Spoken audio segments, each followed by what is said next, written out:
Hello student, study class में आपका स्वागत है। आज हम एरिहंत CTP चाइल्ड डेवलपमेंट पेडागोजी अध्याय 3 पढ़ेंगे, आनुवंशिकता एवं वातावरण का प्रभाव। इसमें MCQ यानी मल्टीपल चॉइस क्वेश्चन रहेगा और ऑब्जेक्टिव क्वेश्चन रहेगा। इसको हम 1 बाय 1 पढ़ेंगे। और यदि इसके पहले का वीडियो आपने नहीं देखा है तो इसका लिंक डिस्क्रिप्शन में मिल जाएगा। आइए शुरुआत करते हैं पहले क्वेश्चन से। पहला क्वेश्चन है, आनुवंशिकता और पर्यावरण की भूमिका के बारे में निम्नलिखित में से कौन सा कथन सत्य है। इसमें आपको देखना है कि कौन सा ऑप्शन इसमें से सत्य है। तो पहला ऑप्शन है, विकास के कुछ पहलू आनुवंशिकता और कुछ अन्य पर्यावरण से अधिक प्रभावित होते हैं। तो बिल्कुल सही, हमारा विकास आनुवंशिकता और पर्यावरण से ही प्रभावित होता है। तो आनुवंशिकता यानी माता पिता या दादा दादी, इसका जो गुण मिलता है उसे कहेंगे आनुवंशिकता। और पर्यावरण से संबंधित है घर, परिवार, समाज, संस्कृति, वेशभूषा, ये सब पर्यावरण में आते हैं। तो हमारा विकास आनुवंशिकता और पर्यावरण दोनों से प्रभावित होता है। तो इसलिए पहला ऑप्शन सही होगा। इसका व्याख्या देखते हैं। आनुवंशिकता और पर्यावरण की भूमिका के बारे में यह कथन सत्य हो सकता है कि विकास के कुछ पहलू आनुवंशिकता और कुछ अन्य पर्यावरण से अधिक प्रभावी होते हैं। जैसे आनुवंशिकता और पर्यावरण दोनों से प्रभावी होंगे। जैसे व्यक्ति के शारीरिक लक्षण तो वंशानुगत होते हैं, परंतु इन पर वातावरण का भी प्रभाव स्पष्टतः देखा जा सकता है। मैदानी क्षेत्रों में रहने वाले लोग पहाड़ी लोगों की अपेक्षा अधिक लंबे होते हैं। श्रेष्ठ शैक्षिक, बौद्धिक व सांस्कृतिक पर्यावरण का प्रभाव भी व्यक्ति पर पड़ता है। जहाँ शैक्षिक व सांस्कृतिक रूप से पर्यावरण समृद्ध होता है, वहाँ के लोग अन्य शैक्षिक व सांस्कृतिक पर्यावरण के लोगों की अपेक्षा अधिक बुद्धिशील होते हैं। क्वेश्चन नंबर 2 प्रश्न है, प्रकृति पालन पोषण वाद विवाद के संदर्भ में निम्नलिखित कथनों में से कौन सा आपको उपयुक्त प्रतीत होता है। ठीक है, तो पहला ऑप्शन है, एक बच्चा एक खाली स्लेट के समान होता है। बिल्कुल गलत, खाली स्लेट के समान नहीं होता है। तो बच्चे का विकास गर्भावस्था से ही प्रारंभ हो जाता है, इसलिए बच्चा एक खाली स्लेट नहीं होता है। ऑप्शन बी, एक बच्चे के व्यवहार का निर्धारण करने में परिवेश प्रभावी बहुत कम महत्व होता है। बिल्कुल गलत, तो परिवेश का महत्वपूर्ण प्रभाव होता है। तो आनुवंशिकता और परिवेश वातावरण का प्रभाव बहुत होता है, इसलिए बी भी गलत है। ऑप्शन नंबर सी, वंशानुक्रम तथा परिवेश अभिन्न रूप से एक दूसरे से गुथे हुए हैं। बिल्कुल सही, और दोनों विकास को प्रभावित करते हैं। बिल्कुल राइट, इसलिए ऑप्शन सी सही होगा। इसका व्याख्या पढ़ेंगे तो है, प्रकृति पालन पोषण वाद विवाद वह अवधारणा है जिसमें व्यक्ति के वंशानुक्रम और परिवेश अभिन्न रूप से एक दूसरे से गुथे हुए हैं और दोनों मिलकर विकास को प्रभावित करते हैं। प्रकृति उनसे भी जीनों तथा वंशानुगत कारकों को संदर्भित करती है जो हमारे भौतिक स्वरूप से लेकर व्यक्तित्व की विशेषताओं तक को प्रभावित करते हैं। पालन पोषण करना उन सभी पर्यावरणीय कारकों को संदर्भित करता है जो हमारे बचपन के अनुभवों, सामाजिक संबंधों तथा संस्कृति पर प्रभाव डालते हैं। इसका ऑप्शन सी सही होगा। क्वेश्चन नंबर 3, इस पर अत्यधिक वाद विवाद होता है कि क्या लड़कों एवं लड़कियों में योग्यताओं का विशिष्ट समूह उनके आनुवंशिक घटकों के कारण होता है। इस संदर्भ में निम्नलिखित में से आप सबसे अधिक किससे सहमत हैं। ठीक है, तो आप किससे सहमत होंगे। तो यहाँ पर दिया गया है ऑप्शन नंबर ए, लड़कियों को सेवा भाव के लिए सामाजिक रूप से तैयार किया जाता है, जबकि लड़कों को रोने जैसा संवेग प्रदर्शित करने के लिए हतोत्साहित किया जाता है। तो ये सहमत हैं। बिल्कुल गलत, ये हम सहमत नहीं हैं। तो बी ऑप्शन, यौनारंभ के बाद लड़के और लड़कियां एक साथ नहीं खेल सकते हैं। बिल्कुल गलत। ऑप्शन नंबर सी, सभी लड़कियों में कला विषयों के लिए अंतर्निहित प्रतिभा होती है, बिल्कुल सही। जबकि लड़के आक्रामक खेलों में बेहतर प्रदर्शन के लिए आनुवंशिक रूप से तैयार होते हैं, बिल्कुल सही। तो ये हो गया ऑप्शन नंबर सी। व्याख्या। लड़के और लड़कियों की अभिरुचि में अंतर होता है, बिल्कुल सही है। अधिगम की प्रक्रिया तथा विषयों के चयन में एक विशेष प्रवृत्ति देखने को मिलती है। लड़कियों में कला विषयों के लिए अंतर्निहित प्रतिभा होती है। यह तथ्य कई अनुसंधानों से प्रमाणित हुआ है। लड़कों की शारीरिक संरचना आक्रामक खेलों की ओर उन्हें आकर्षित करती है। आनुवंशिक रूप से लड़के ऐसे खेलों के लिए तैयार रहते हैं। आइए अगले प्रश्न की ओर आते हैं। प्रश्न है, इनमें से कौन सा विकास का एक सिद्धांत नहीं है? ठीक है, इनमें से कौन सा विकास का सिद्धांत नहीं है? तो देखेंगे, विकास संशोधन योग्य होते हैं, तो ये विकास का सिद्धांत नहीं है। विकास केवल संस्कृति से शासित और निर्धारित होता है, तो ऐसा सिद्धांत नहीं है। ठीक है, तो ये ऑप्शन बी होगा कि इसमें विकास कौन सा सिद्धांत नहीं है, तो विकास संस्कृति शासित निर्धारित नहीं है। ठीक है, तो इसमें ऑप्शन बी गलत हो जाएगा। सिद्धांत सही नहीं बोल रहा है, नेगेटिव पूछ रहा है, तो कौन सा नहीं, ये होगा ऑप्शन बी। ठीक है, तो विकास संस्कृति से शासित अथवा निर्धारित नहीं है। यह संस्कृति के निर्माण में अवश्य अपनी भूमिका निभाता है। विकास यानी डेवलपमेंट एक क्रमिक एवं निरंतर चलने वाली सतत प्रक्रिया है, जो शारीरिक वृद्धि के अवरुद्ध होने की स्थिति में भी चलता रहता है। विकास सुसंगत परिवर्तनों की क्रमिक श्रृंखला है।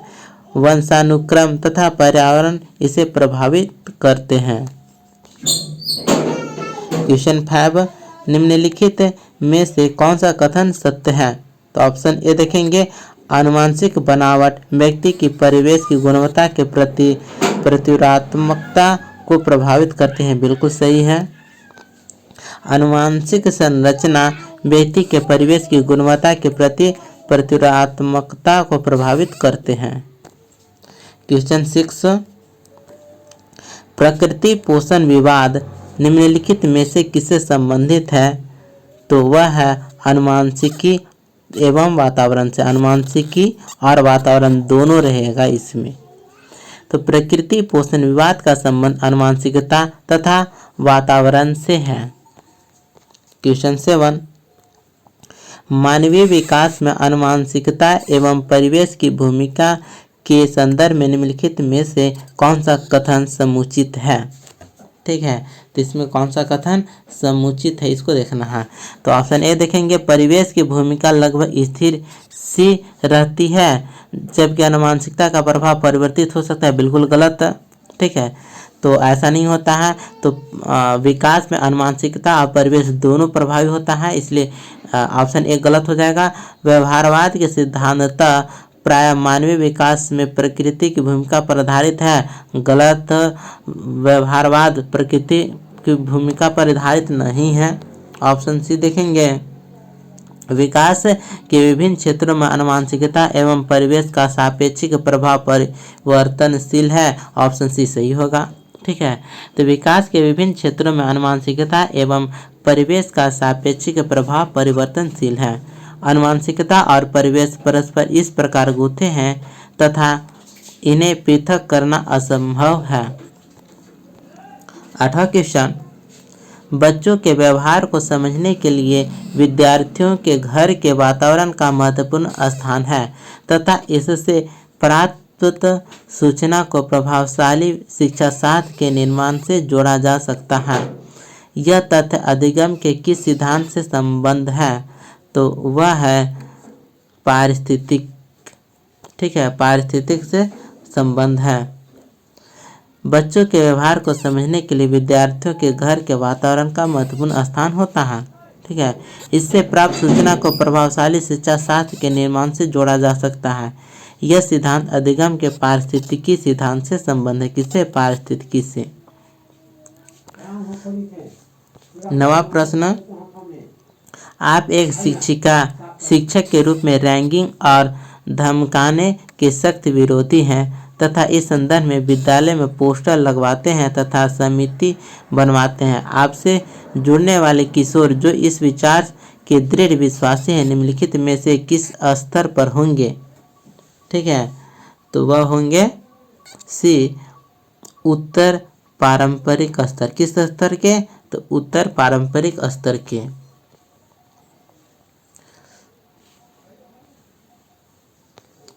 10वां क्वेश्चन, निम्नलिखित में से कौन सा उपागम अशांतकारी व्यवहार संबंधी विकार वाले बच्चों के साथ व्यवहार करने के लिए बच्चे को उसके आसपास के लोगों और सामाजिक संस्थाओं के साथ अंतःक्रिया करने का सुझाव देता है? तो वह है पर्यावरणीय उपागम पर्यावरण को भौतिक विशिष्टताओं के रूप में ग्रहण करता है तथा व्यक्ति को जैविक तथा मनोवैज्ञानिक प्राणी मानता है। ठीक है। 11वां प्रश्न, बच्चे के विकास में आनुवंशिकता और वातावरण की भूमिका के बारे में निम्नलिखित में से कौन सा सत्य है? तो कौन सा सत्य है? तो ऑप्शन बी, समवयस्कों और पितृक जीन्स का सापेक्ष योगदान योगात्मक नहीं होता। ठीक है, तो ये है सही हो जाएगा ऑप्शन बी। बच्चों के विकास में वंशानुक्रम तथा परिवेश की भूमिका के बारे में दिया गया कथन कम वयस्कों और पितृक का सापेक्ष योगदान योगात्मक नहीं होता सत्य है। बुद्धि तथा मानसिक योग्यताओं पर आनुवंशिकता का प्रभाव अत्यधिक होता है। गाल्टन के अध्ययन में यह स्पष्ट किया गया कि बच्चों के विकास में वंशानुक्रम का योगदान परिवेश से होता है। 12वां क्वेश्चन, डैश के प्रतिभाशालीता होती है? तो ऑप्शन डी, बी और सी दोनों। बी और सी है, तो बी और सी। ठीक है, बी और सी। आनुवंशिक रचना और वातावरण, आनुवंशिक रचना और वातावरण दोनों प्रतिभाशालीता की होती है। मतलब इस क्वेश्चन को हमेशा घुमा फिरा कर पूछा जाता है। अमेरिकी मनोवैज्ञानिक मेरल ने वर्ष 1910 में अपनी पुस्तक अमेरिकन मैन ऑफ साइंस में वंशानुक्रम एवं वातावरण दोनों का समन्वय करते हुए यह परिणाम निकाला कि प्रभावशाली बच्चों की प्रतिभा के विकास में वातावरण तथा वंशानुक्रम दोनों का प्रभाव पड़ता है। तो वातावरण का भी और वंशानुक्रम का दोनों का प्रभाव पड़ता है। तो इस क्वेश्चन को हमेशा घुमा फिरा कर पूछते रहता है। 13वां क्वेश्चन है, मानव व्यक्तित्व परिणाम है? तो वह है आनुवंशिकता और वातावरण की अंतःक्रिया का। तो क्वेश्चन को हमेशा घुमा फिरा कर पूछ रहा है।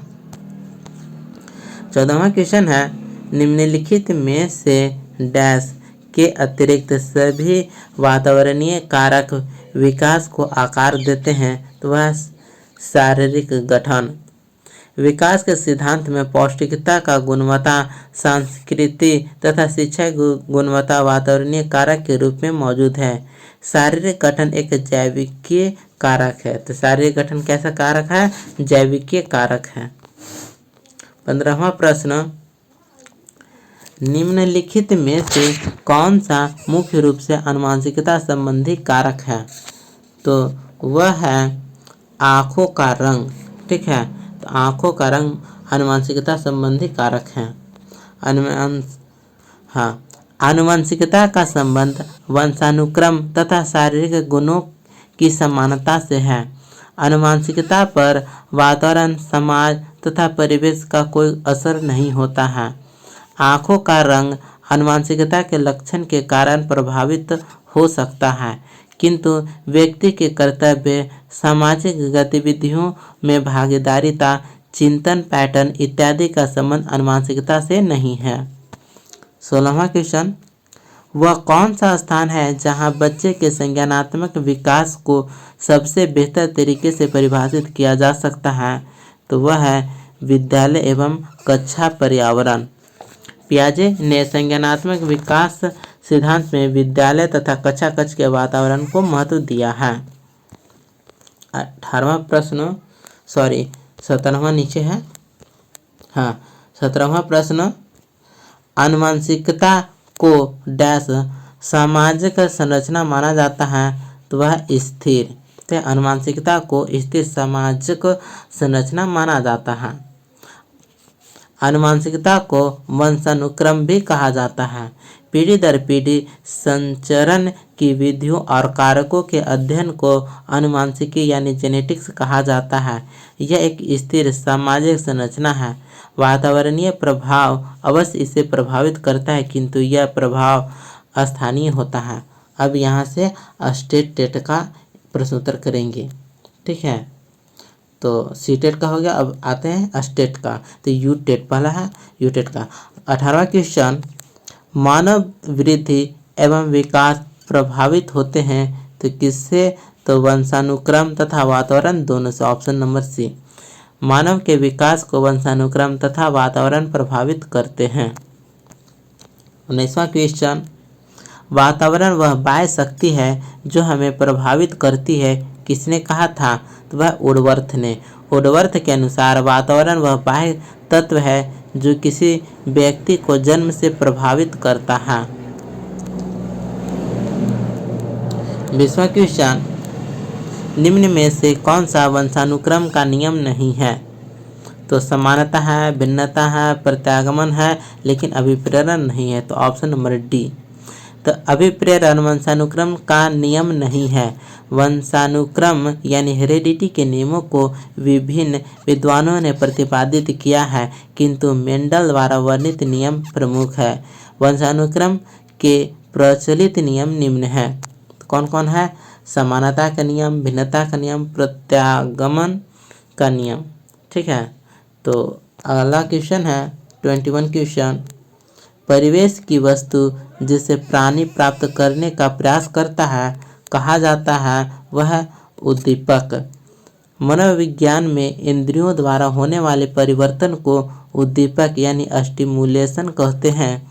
इसका संबंध मनोभावों को जागृत तथा उत्तेजित करने की प्रक्रिया से है। 22वां प्रश्न,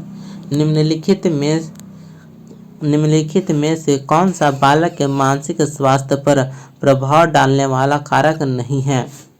ठीक है, तो परिवार में गरीबी प्रभाव डालता है, ठीक है। कक्षा में नींद आना ये नहीं। तो स्नेह का अभाव ये, और पारिवारिक कलेश ये भी कारक है, सो प्रभाव डालता है। तो कौन सा ऑप्शन होगा? कक्षा में नींद आना। तो बालक के मानसिक स्वास्थ्य पर वातावरण तथा व्यवहार का प्रत्यक्ष प्रभाव पड़ता है। मानसिक स्वास्थ्य संज्ञानात्मक या भावात्मक स्तर का होता है तथा यह किसी मानसिक विकास की अनुपस्थिति को दर्शाता है।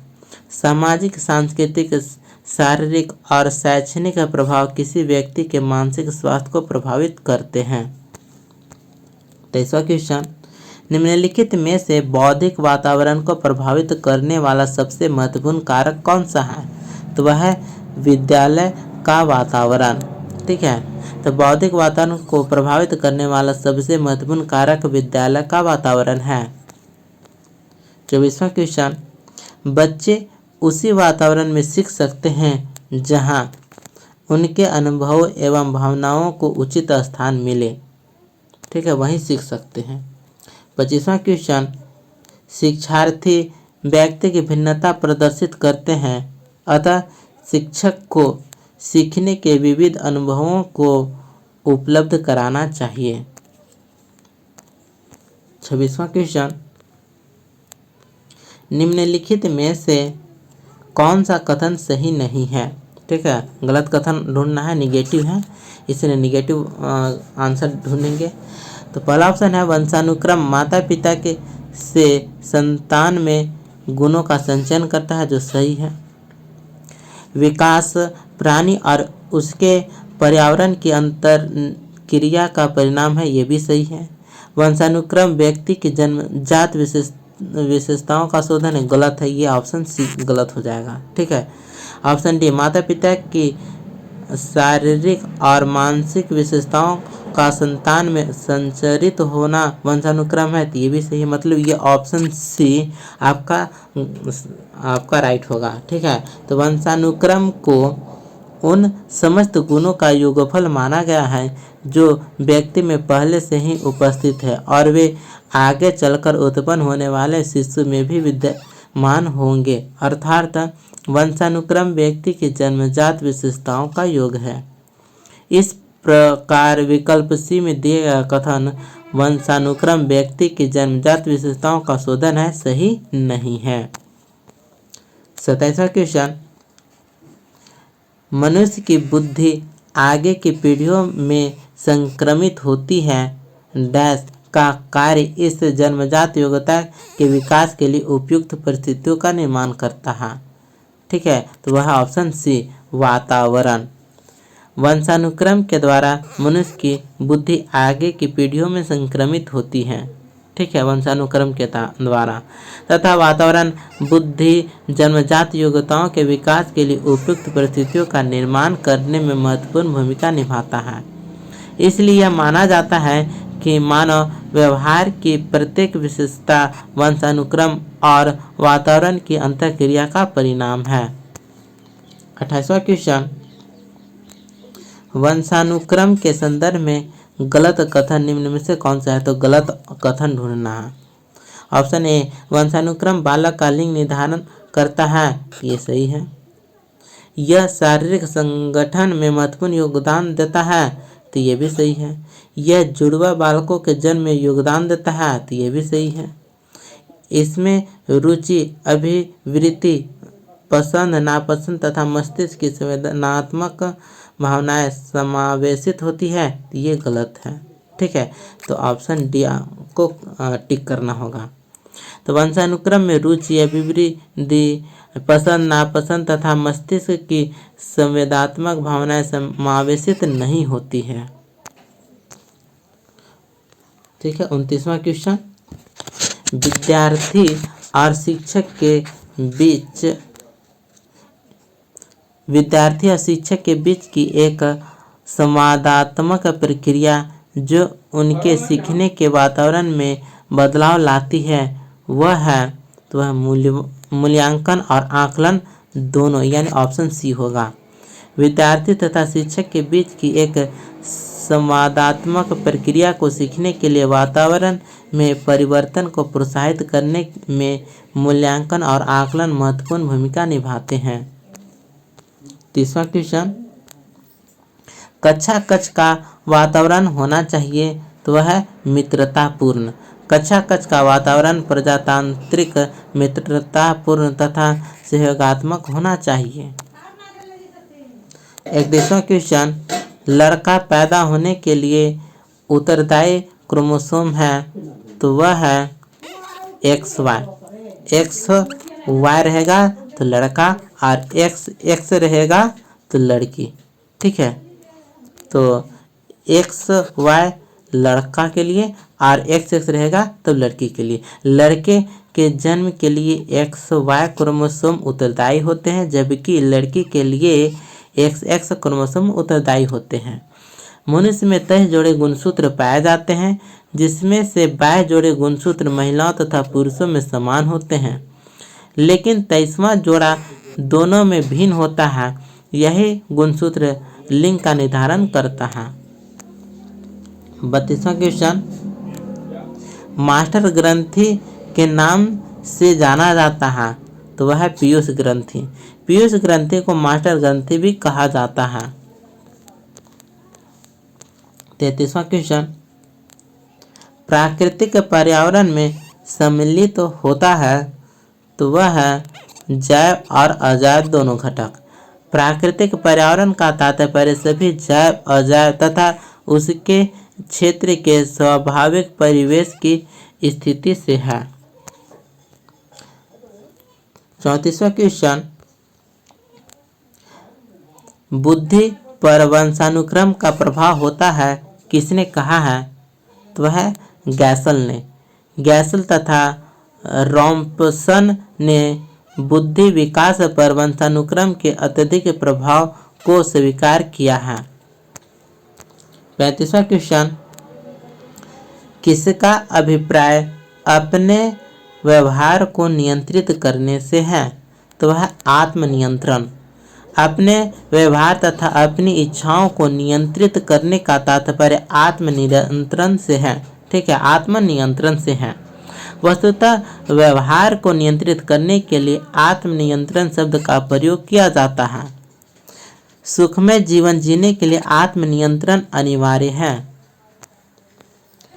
आगे 36वां क्वेश्चन, किसका तात्पर्य उन विशिष्ट तरीकों से है जिनके द्वारा व्यक्ति अपनी अनुभूतियों को व्यक्त करता है? तो वह आत्म प्रबलन। ठीक है, तो व्यक्ति जिन तरीकों से अपनी अनुभूतियों को व्यक्त करता है उसे आत्म प्रबलन कहा जाता है। क्या कहा जाता है? आत्म प्रबलन। 37वां क्वेश्चन, थकान का कारण नहीं है। तो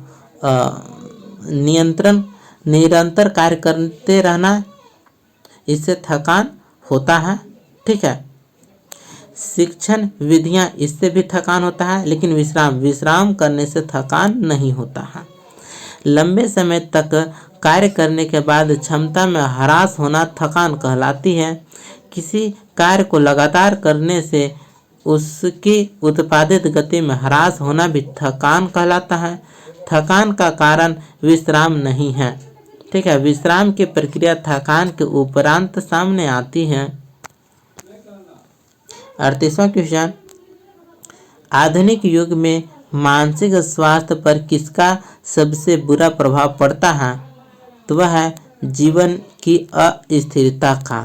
ठीक है, तो जीवन की अस्थिरता अर्थात अस्थायित्व का अभाव मनुष्य को सर्वाधिक प्रभावित कर रहा है, जिससे व्यक्ति तनाव की स्थिति में आता है। इससे मानसिक स्वास्थ्य प्रभावित होता है। 39वां क्वेश्चन, यौन परिपक्वता में महत्वपूर्ण योगदान है। तो वह पीयूष ग्रंथि का। यौन परिपक्वता में पीयूष ग्रंथि का महत्वपूर्ण योगदान है। पीयूष ग्रंथि को मास्टर ग्रंथि भी कहते हैं। 40वां क्वेश्चन, निम्न में कौन सी विशेषता सामाजिक रूप से वंचित वर्ग के विद्यार्थियों की नहीं है? ठीक है, तो है ऑप्शन बी, नियमित स्वास्थ्य संबंधी देखभाल नहीं मिलती। तो ये हो जाएगा ऑप्शन बी।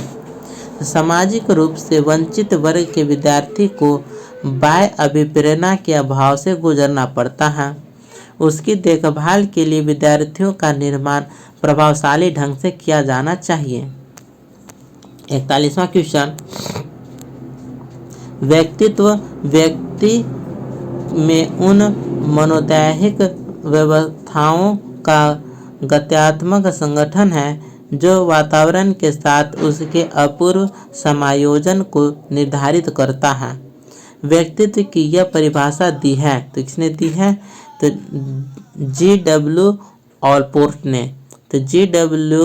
ऑलपोर्ट को विशेषक उपागम का अग्रणी माना जाता है। उन्होंने प्रतिपादित किया है कि व्यक्ति में अनेक विशेषक होते हैं जिनकी प्रकृति गत्यात्मक होती है। ये विशेषक व्यवहारों का निर्धारण करते हैं। 42वां क्वेश्चन, कौन सिद्धांत व्यक्त करता है कि मानव मस्तिष्क एक बर्फ की बड़ी चट्टान के समान है जो कि अधिकांशतः छिपी रहती है एवं उसमें चेतन के 3 स्तर हैं? ठीक है, तो कौन सा सिद्धांत? वह है सिगमंड फ्रायड द्वारा दिया गया सिद्धांत, मनोविश्लेषणात्मक सिद्धांत। कौन सा सिद्धांत? मनोविश्लेषणात्मक सिद्धांत। तो सिगमंड फ्रायड द्वारा दिया गया मनोविश्लेषणात्मक सिद्धांत यह स्थायित्व करता है कि मानव मस्तिष्क एक बर्फ की बड़ी चट्टान है जो अधिकांशतः छिपी रहती है। मस्तिष्क के 3 स्तरों को इस सिद्धांत में मान्यता दी है। यह है चेतन, अर्धचेतन तथा अचेतन। ठीक है। 43वां क्वेश्चन, कुछ लोगों को कहना है कि जब बालकों को गुस्सा आता है तो वे खेलने के लिए चले जाते हैं, जब तक कि पहले से अच्छा महसूस नहीं करते। उनके व्यवहार में से कौन सा प्रतिरक्षा तंत्र प्रतिलक्षित होता है? तो वह विस्थापन। किसी व्यक्ति की विभिन्न दशाओं में भौतिक क्रियाकलापों तथा प्रेक्षणीय भावनात्मक क्षमताओं की समग्रता को व्यवहार कहते हैं। व्यवहार में परिस्थितियों के आधार पर परिवर्तन होता है। परिस्थितियों के अनुरूप व्यक्ति अपना व्यवहार दर्शाता है। 44वां क्वेश्चन, समायोजन से तात्पर्य समय का विभिन्न परिस्थितियों में अनुकूलन करना है ताकि संतुष्ट किया जा सके वह आवश्यकताओं को। ठीक है, तो आवश्यकताओं को पूर्ण करने के लिए बालक में प्रेरणा का जन्म होता है। बालक अपने आवश्यकताओं को पूरा करने के लिए परिस्थितियों से समय को समायोजित करता है। ठीक है, 45वां क्वेश्चन, व्यक्तित्व एवं बुद्धि में वंशानुक्रम की कौन सी भूमिका है? ठीक है, तो ये है महत्वपूर्ण भूमिका है। व्यक्तित्व एवं बुद्धि में वंशानुक्रम की महत्वपूर्ण भूमिका है। 46वां क्वेश्चन, जिन इच्छाओं की पूर्ति नहीं होती उनका भंडार गृह निम्न में से कौन सा है? तो वह अहम। ठीक है, अहम हो जाता है। प्रश्नानुसार जिन इच्छाओं की पूर्ति नहीं होती उसका भंडार गृह इदम होता है। फ्रायड ने मन या व्यक्तित्व के स्वरूप को गत्यात्मक माना है। ठीक है, तो यहाँ पर इदम, ये ऑप्शन नहीं, ये होगा ऑप्शन ए, इदम होगा। कौन सा है? ऑप्शन ए, इदम। ठीक है, तो यहाँ पर होगा इदम, यहाँ पर इदम लिखा है ना, तो ये होगा ऑप्शन ए, इदम। जिन इच्छाओं की पूर्ति नहीं होती उसका भंडार गृह इदम होता है। क्या होता है? इदम। 47वां क्वेश्चन, रक्षा तंत्र बहुत सहायता करता है तो वह दबाव से निपटने में। फ्रायड के अनुसार वह तरीका जिसमें अहम अचेतन रूप से इदम के अस्वीकार्य आवेगों का बहिष्करण करता है, तो इसके लिए रक्षा तंत्र की युक्ति को तय करना पड़ता है अथवा उसकी सहायता लेनी होती है। इसलिए रक्षा तंत्र बहुत सहायता करता है दबाव से निपटने में। 48वां क्वेश्चन, व्यक्तित्व अस्थायी समायोजन है किसके साथ? तो वह है पर्यावरण के साथ, जीवन के साथ और प्रकृति के साथ, ये सभी के साथ। व्यक्तित्व पर्यावरण के साथ, जीवन के साथ एवं प्रकृति के समायोजन के परिणाम स्वरूप ही विकसित होता है। ये सभी व्यक्तित्व के विकास में बाह्य कारक हैं। 49वां प्रश्न, एक बच्ची को उसके पिता चहलकदमी करा रहे थे। बच्ची जानती थी कि चिड़िया जैसी चीजें होती है, परंतु उसने कभी पतंग को नहीं देखा था। पतंग को देखकर उसने कहा, चिड़िया को तो देखो। उसके पिता ने कहा, यह एक पतंग है। यह उदाहरण दिखाता है सम्मिलन का।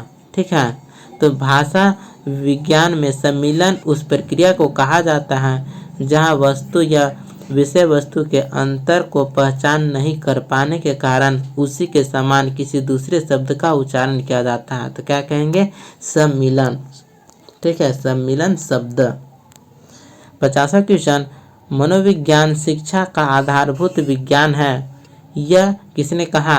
तो वह है स्किनर ने। तो स्किनर के अनुसार मनोविज्ञान शिक्षा का आधारभूत विज्ञान है।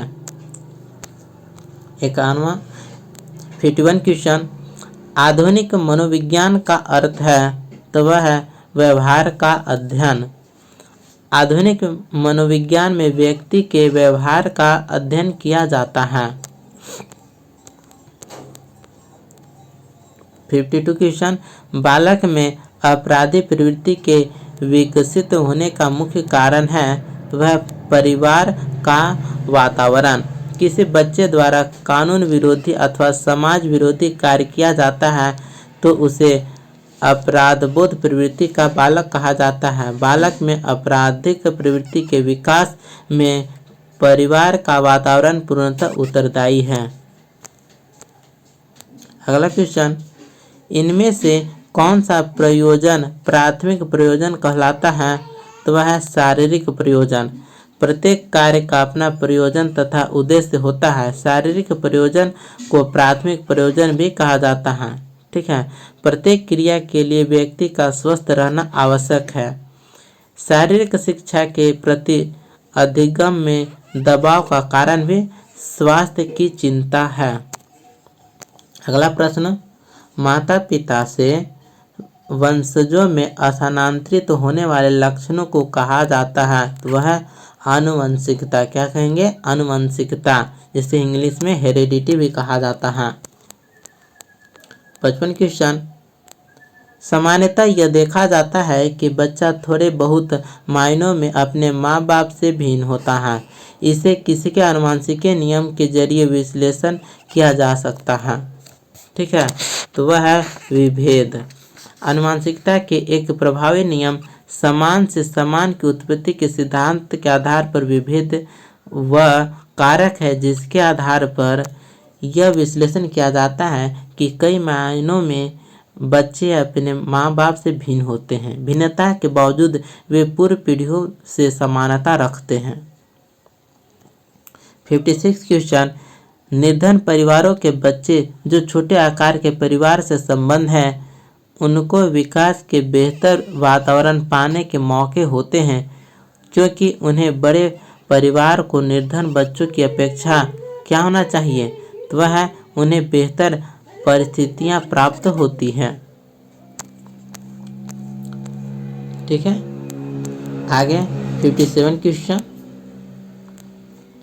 इनमें से कौन सी ग्रंथि पीयूष ग्रंथि को नियंत्रित करती है तथा इस प्रकार शरीर के सामान्य तथा आनुपातिक विकास को प्रभावित करती है? तो वह है पीयूष ग्रंथि, लेकिन इनमें से कोई नहीं है। ठीक है, तो वह है पीयूष ग्रंथि। पीयूष ग्रंथि को मास्टर ग्रंथि भी कहा जाता है। यह शरीर के सभी महत्वपूर्ण ग्रंथियों को नियंत्रित करती है तथा यह स्वनियंत्रित है। पीयूष ग्रंथि शरीर की सामान्य तथा आनुपातिक विकास के निर्धारण में महत्वपूर्ण भूमिका निभाती हैं। ठीक है, अब जानेंगे यौन ग्रंथि। तो यौन ग्रंथि केवल महिलाओं में होती है और यह मादा यौन हार्मोन एस्ट्रोजन और प्रोजेस्टेरोन बनाती है। एस्ट्रोजन मादा यौन अंगों एवं महिला गुणों जैसे स्त्रीयोजित आवाज, कोमल त्वचा और स्तन ग्रंथियों के विकास को नियंत्रित करने में सहायता करता है। प्रोजेस्टेरोन, प्रोजेस्टेरोन माहवारी चक्र में गर्भाशय के परिवर्तन को नियंत्रित करता है। यह गर्भावस्था के दौरान मदद करती है। अब हम जानेंगे थायराइड ग्रंथि के बारे में। तो थायराइड ग्रंथि गले के आगे वाले हिस्से में उपस्थित होती है। यह एक प्रमुख एंडोक्राइन ग्रंथि है जो कि हार्मोन का स्राव करती है। इसके अति सक्रियता से अथवा थायराइड ग्रंथि से अत्यधिक मात्रा में हार्मोन का स्राव होने पर हाइपरथायरॉयडिज्म नामक स्थिति उत्पन्न हो जाती है। अगला पॉइंट है मानव शरीर में मूत्र ग्रंथि नाम से कोई भी ग्रंथि नहीं होती। ठीक है, तो मानव शरीर में मूत्र ग्रंथि नहीं होती है। तो इस प्रकार से अध्याय 3 अरिहंत पब्लिकेशन का जो सीटेट का चालू किए हैं चैप्टर वाइज, मैं इसका अध्याय 3 आनुवंशिकता एवं वातावरण का प्रभाव यहीं पर कंप्लीट करता हूं और अध्याय 4 मैं जल्द ही अपलोड करूंगा। मिलते हैं अगले वीडियो में, तब तक के लिए जय हिंद।